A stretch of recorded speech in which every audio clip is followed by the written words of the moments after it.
का रहस्य।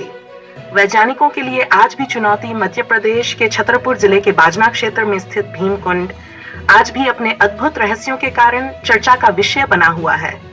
माना जाता है कि ये जलकुंड महाभारत काल से जुड़ा हुआ है और पौराणिक कथा के अनुसार पांडवों के वनवास के दौरान भीम ने अपनी गदा से प्रहार कर इस जलकुंड का निर्माण किया था।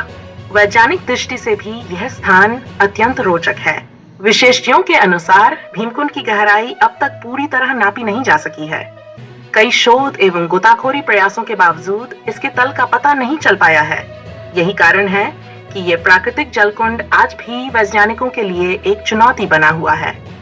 भीमकुंड की सबसे विशेष बात यह है कि यहाँ का पानी अत्यंत साफ, नीला और आश्चर्यजनक रूप से हमेशा एक समान स्तर पर बना रहता है।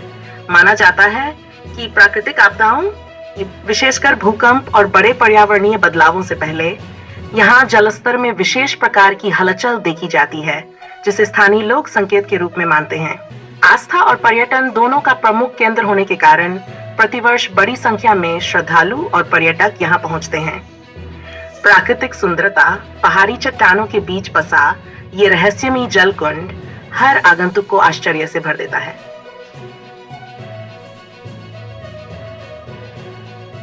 ये महाभारत काल का है और ये अज्ञातवास का है।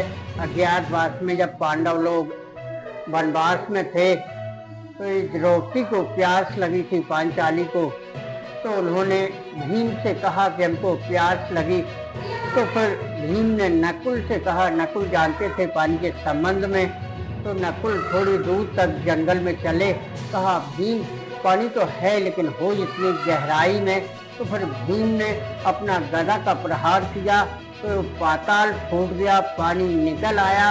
अब भीम कहने लगे पानी तो निकल आया लेकिन अब पिएंगे कैसे, रास्ता नहीं है। तो इतने में अर्जुन कहने लगे कि अभी रास्ता होती है। तो अर्जुन ने अपना तीर मार के रास्ता बनाया। तो फिर आकर के उन्होंने सभी ने पानी पिया, कुछ दिन रुके रहे, फिर बाद में चले गए। फिर बाद में राजा महाराजा लोग आए करते। और महाराज जी, भीमकुंड का पानी नीला कौन वजह से है?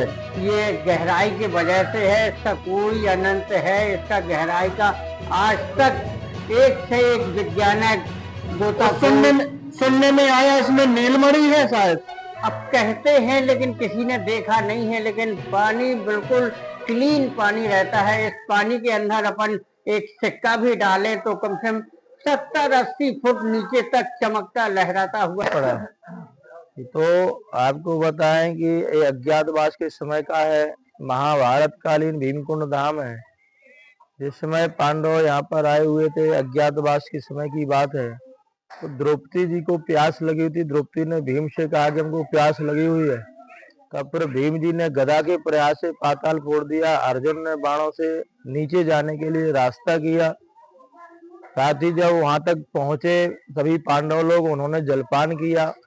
जलपान करने के बाद वहां से गुफा के रास्ते से बाहर निकल गए और बहुत समय बीतने पर यहाँ पर बिजावर राजा आए, सावन सिंह राजा, जिन्होंने यहाँ पर आकर के नीचे कुंड का जो भी निर्माण कार्य करवाया, सीढ़ियों का, मंदिरों का, ये उनके द्वारा हुआ। तत्पश्चात यहाँ वृंदावन धाम से श्री स्वामी जी महाराज आए, जिन्होंने यहाँ पर गुरुकुल की 1961 में स्थापना की और आज भी यह गुरुकुल संस्कृत विद्यालय चल रहा है। 70-75 विद्यार्थी यहाँ पर निरंतर अध्ययन कर रहे हैं और श्री स्वामी जी महाराज के इस उनकी छत्र छाया में, पूज्य गुरुदेव भगवान की छत्र छाया में यह गुरुकुल चल रहा है और आप सभी का सहयोग भी प्राप्त होता रहता है। ठाकुर जी की कृपा से सब कुछ पूर्ण है। और हेलो बाजना वालों, अपनी बाजना में खुल चुके निवी स्वीट एंड रेस्टोरेंट। यहाँ केक या कोई जन्मदिन पार्टी के लिए सामान उपलब्ध है। यहाँ बर्थडे पार्टी मनाई जाती है। पता है बाजना बस स्टैंड के पास में।